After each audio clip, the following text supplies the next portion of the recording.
Okay, I am gonna have to try to save a video through my phone, so here goes. For my final project for criminal justice, we covered 11 pages worth of content. And on page 1, we covered the primary components of the criminal justice system and their primary responsibilities. That basically sums up the court system, the correctional facilities, and the law enforcement agencies. Page 2 and 3, we talked about identifying problems that keep the system from functioning efficiently and effectively. A lot of the problems boil down to corruption. The jails have their own problems, and prison facilities have their own problems with different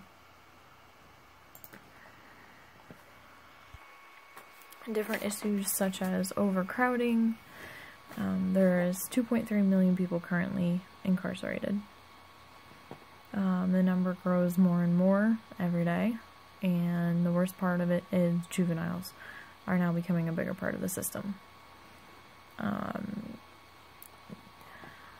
The lack of funding plays a huge role in the fact that we have overcrowding, and the fact that more inmates outnumber the amount of employees. And then inside the correctional facilities, they have riots and misconduct and overcrowding and security threats, such as terrorism, and then you've got escaping inmates, which is just a problem in itself.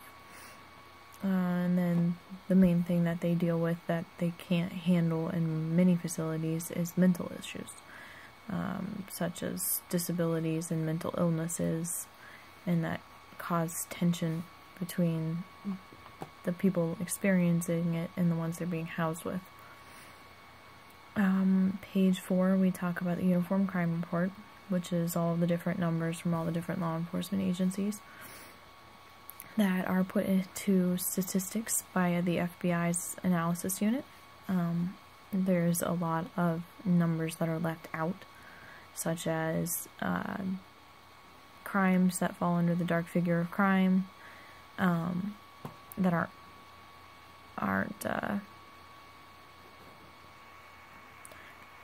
aren't reported, and as educational as it is, because of the fact that it's not 100% reliable. The American criminal justice system began about 400 years ago in the 1700s, and Pennsylvania was the first state to really kick things off for the entire United States. The only thing that's really changed from the beginning to now is the punishments. The punishments have become leaner based on what your crimes are. You would think that being it's been over 400 years that there would have been a lot that changed, but there is actually a lot that we have kept the same. And a lot of the things that began, that were started now, was like first appearance, which is just criminals seeing the judge in the first 24 hours that they're there. Pages 7 and 8 cover the Peelian principles, which were written by Sir Robert Peel in the 1800s, and a lot of agencies have kept them as principles for their code of conducts and their policies. Basically, it just states the mission of the police, and then the relationship that they are supposed to uphold between the community and themselves. Page 9 and 10 talks about the transitions of the inmates and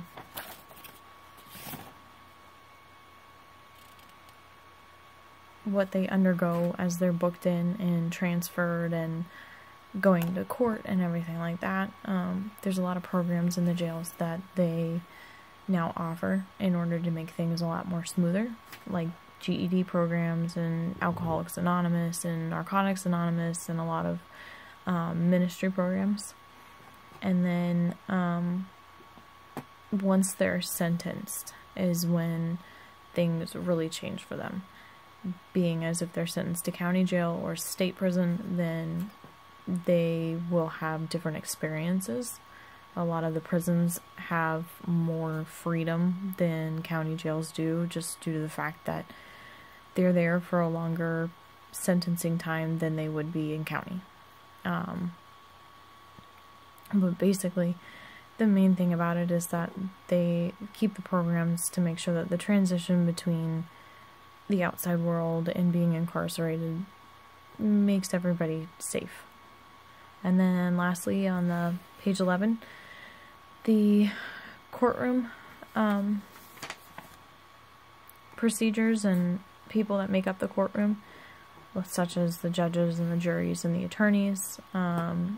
You've got the bailiffs, the court officers, the clerk magistrate, and the court reporters are all people that are important to the way that the court system works and have different jobs that are assigned to them for it. And then it basically just goes through the different pieces of the court proceedings, such as sentencing and then bonds and what the juries decide and how the verdict is stated from the judge to the defendant.